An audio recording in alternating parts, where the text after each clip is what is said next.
Hebrews 7. This Melchizedek, who was kind of Salem and priest of the Most High, met Abraham as he returned from the defeat of the kings, and Melchizedek blessed him. Abraham gave a tenth of everything to him.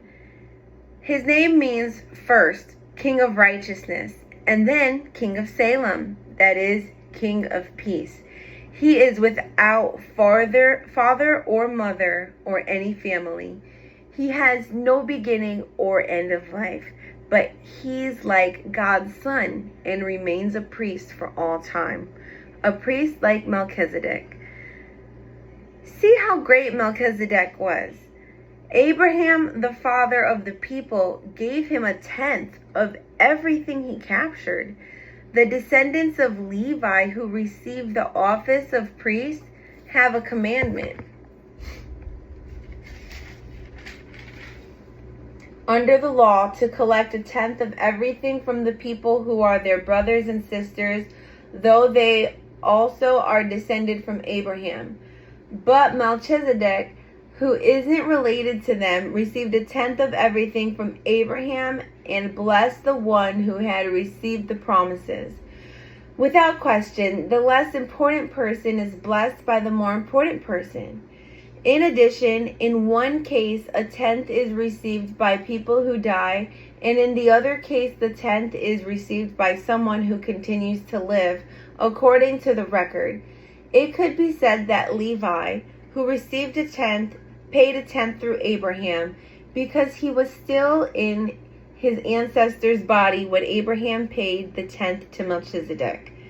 So if perfection came through the Levitical office of priest, for the people received the law under the priest, why was there still a need to speak about raising up another priest according to the order of Melchizedek, rather than one according to the order of Aaron? When the order of the priest changes, there has to be a change in the law as well. The person we are talking about belongs to another tribe, and no one ever served at the altar from that tribe. It's clear that our Lord came from the tribe of Judah, but Moses never said anything about priests from that tribe. And it's even clearer if another priest appears who is like Melchizedek. He has become a priest by the power of a life that can't be destroyed, rather than a legal requirement about physical descent. This is confirmed. You are a priest forever, according to the order of Melchizedek. Able to save completely. On the one hand, an earlier command is set aside because it was weak and useless, because the law made nothing perfect. On the other hand, a better hope is introduced through which we draw near to God. And this was not done without a solemn pledge. The others have become priests without a solemn pledge. But this priest was affirmed with a solemn pledge by the one who said, "The Lord has made a solemn pledge and will not change his mind.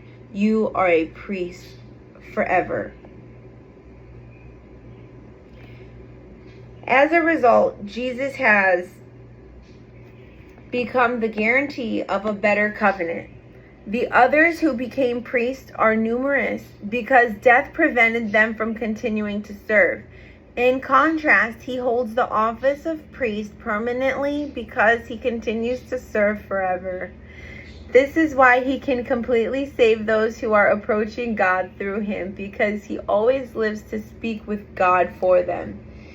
It's appropriate for us to have this kind of high priest, holy, innocent, incorrupt, separate from sinners, and raised high above the heavens.